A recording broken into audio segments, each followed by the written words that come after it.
Assalamualaikum warahmatullahi wabarakatuh. Firstly, let me introduce myself. My name is Nadhifa Masyhur and I'm from 11 MIPA 3. And today I'm here to start a talk show with the topic COVID-19 pandemics and how it happens and in a new normal lifestyle. So for today, I'm going to interview two persons, and it is my mom and my friend from middle school. So I will ask them about their knowledge about COVID-19, what they do, and what is their current activity in new normal lifestyle. And after all of the interview, I will put some animation education about the COVID-19. Bismillahirrahmanirrahim. Assalamualaikum warahmatullahi wabarakatuh. My name is Nadhifa Masyhur and I'm from 11 MIPA 3. And today I'm going to start a talk show with the topic new normal lifestyle in the coronavirus pandemic. And so today I have a guest to help me start this talk show. Please welcome the guest. Assalamualaikum warahmatullahi wabarakatuh.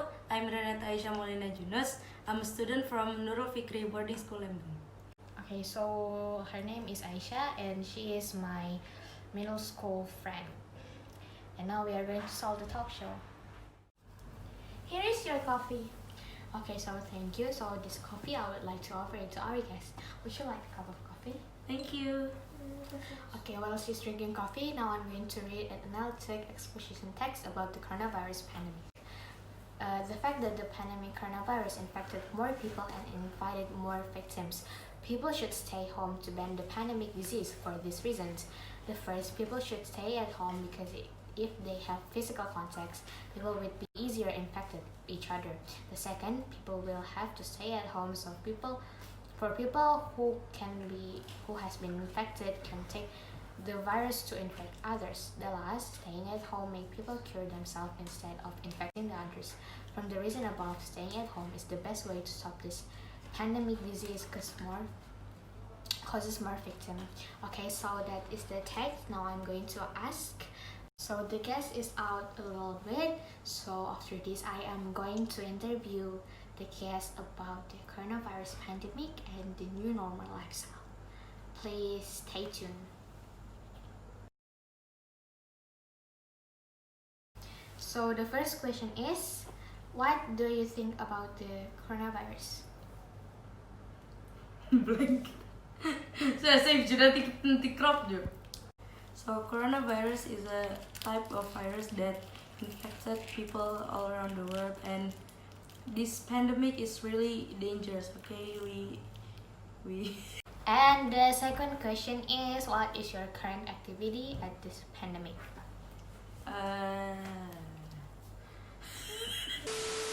So currently I have online class and I have tahfiz class because I study in a boarding school, an Islamic boarding school, and I just do normal activities like other people do, nothing special. And the third question is, what do you think of the new normal lifestyle? So I think coronavirus is a pandemic that more dangerous than other common disease because we have to get used to it. Get used to it, yes. We have to get used to it because we can't. Yeah, this is not just a normal that we get every day. And we have to aware with this coronavirus. We really have to wear masks everywhere and start a new normal lifestyle. So the fourth question is, what is the difference between the normal lifestyle and this new normal lifestyle during pandemic? I think my activity is just all the same, but we doing it in online because we really have to stay at home because this pandemic is really dangerous and we have to wear masks everywhere if we want to go outside because we have to wash our hands. Okay. So the fifth question is, what do you think about people who don't follow the health protocol given by the government? I think people should realize that this pandemic isn't a joke. It's really dangerous. It's everywhere. So yeah, we have to follow what our government tell us, because yeah, we have to. It's for our health. Yeah. It's for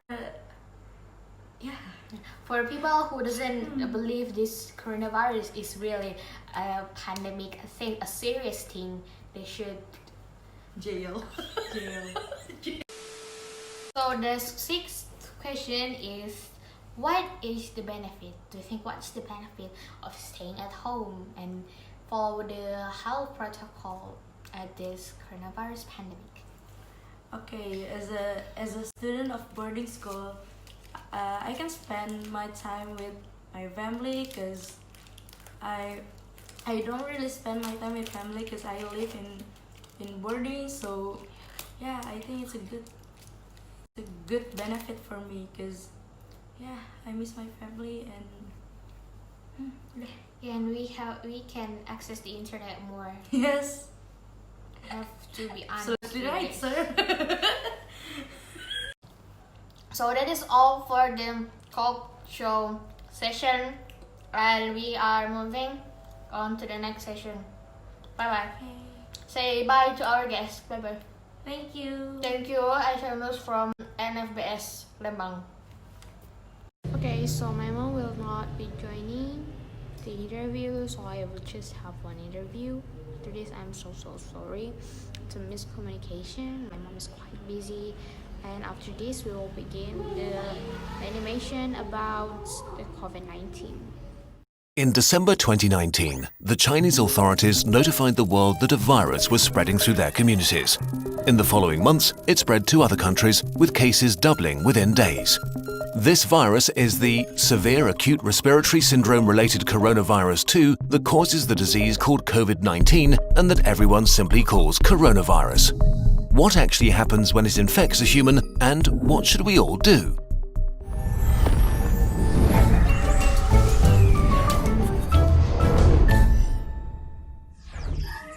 A virus is really just a hull around genetic material and a few proteins, arguably not even a living thing. It can only make more of itself by entering a living cell. Corona may spread via surfaces, but it's still uncertain how long it can survive on them. Its main way of spreading seems to be droplet infection, when people cough, or if you touch someone who's ill and then your face, say rubbing your eyes or nose. The virus starts its journey here and then hitches a ride as a stowaway deeper into the body. Its destinations are the intestines, the spleen or the lungs, where it can have the most dramatic effect. Even just a few coronaviruses can cause quite a dramatic situation. The lungs are lined with billions of epithelial cells. These are the border cells of your body, lining your organs and mucosa, waiting to be infected. Corona connects to a specific receptor on its victim's membranes to inject its genetic material. The cell, ignorant of what's happening, executes the new instructions, which are pretty simple: copy and reassemble. It fills up with more and more copies of the original virus until it reaches a critical point and receives one final order: self-destruct. The cell sort of melts away, releasing new corona particles, ready to attack more cells. The number of infected cells grows exponentially. After about 10 days, millions of body cells are infected and billions of viruses swarm the lungs. The virus has not caused too much damage yet, but Corona is now going to release a real beast on you, your own immune system. The immune system, while there to protect you, can actually be pretty dangerous to yourself and needs tight regulation. And as immune cells pour into the lungs to fight the virus, Corona infects some of them and creates confusion. Cells have neither ears nor eyes. They communicate mostly via tiny information proteins called cytokines. Nearly every important immune reaction is controlled by them. Corona causes infected immune cells to overreact and yell bloody murder. In a sense, it puts the immune system into a fighting frenzy and sends way more soldiers than it should, wasting its resources and causing damage. Two kinds of cells in particular wreak havoc. First, neutrophils, which are great at killing stuff, including ourselves. As they arrive in their thousands, they start pumping out enzymes that destroy as many friends as enemies. The other important type of cells that go into a frenzy are killer T cells, which usually order infected cells to commit controlled suicide. Confused as they are, they start ordering healthy cells to kill themselves too. The more and more immune cells arrive, the more damage they do, and the more healthy lung tissue they kill. This might get so bad that it can cause permanent, irreversible damage that leads to lifelong disabilities. In most cases, the immune system slowly regains control. It kills the infected cells, intercepts the viruses trying to infect new ones, and cleans up the battlefield. Recovery begins. The majority of people infected by corona will get through it with relatively mild symptoms. But many cases become severe or even critical. We don't know the percentage because not all cases have been identified, but it's safe to say that there is a lot more than with the flu. In more severe cases, millions of epithelial cells have died, and with them, the lung's protective lining is gone. That means that the alveoli, tiny air sacs via which breathing occurs, can be infected by bacteria that aren't usually a big problem. Patients get pneumonia, respiration becomes hard or even fails, and patients need ventilators to survive. The immune system has fought at full capacity for weeks and made millions of antiviral weapons.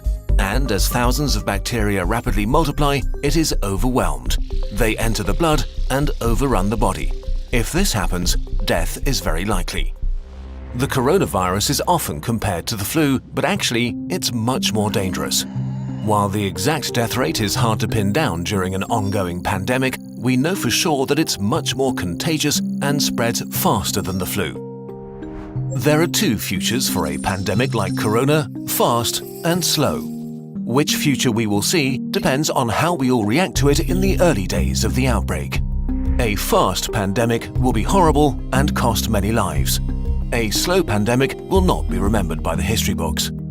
The worst-case scenario for a fast pandemic begins with a very rapid rate of infection because there are no countermeasures in place to slow it down. Why is this so bad? In a fast pandemic, many people get sick at the same time. If the numbers get too large, healthcare systems become unable to handle it. There aren't enough resources like medical staff or equipment like ventilators left to help everybody. People will die untreated. And as more healthcare workers get sick themselves, the capacity of healthcare systems falls even further. If this becomes the case, then horrible decisions will have to be made about who gets to live and who doesn't. The number of deaths rises significantly in such a scenario. To avoid this, the world, that means all of us, needs to do what it can to turn this into a slow pandemic. A pandemic is slowed down by the right responses, especially in the early phase, so that everyone who gets sick can get treatment and there's no crunch point with overwhelmed hospitals. Since we don't have a vaccine for corona, we have to socially engineer our behavior to act like a social vaccine. This simply means two things: not getting infected and not infecting others. Although it sounds trivial, the very best thing you can do is to wash your hands. Soap is actually a powerful tool. The coronavirus is encased in what is basically a layer of fat. Soap breaks that fat apart and leaves it unable to infect you. It also makes your hands slippery, and with the mechanical motions of washing, viruses are ripped away. To do it properly, wash your hands as if you've just cut up some jalapenos and want to put in your contacts next. The next thing is social distancing, which is not a nice experience, but a nice thing to do. This means no hugging, no handshakes. If you can stay at home to protect those who need to be out for society to function, from doctors to cashiers or police officers. You depend on all of them. They all depend on you to not get sick. On a larger level, there are quarantines, which can mean different things, from travel restrictions or actual orders to stay at home. Quarantines are not great to experience and certainly not popular, but they buy us, and especially the researchers working on medication and vaccination, crucial time. So if you are put under quarantine, you should understand why and respect it. None of this is fun, but looking at the big picture, it is a really small price to pay. The question of how pandemics end depends on how they start. If they start fast with a steep slope, they end badly. If they start slow with a not-so-steep slope, they end okayish. And in this day and age, it really is in all of our hands, literally and figuratively. A huge thanks to the experts who helped us on short notice with this video, especially Our World in Data, the online publication for research and data on the world's largest problems and how to make progress solving them. Check out their site. It also includes a constantly updated page on the corona pandemic.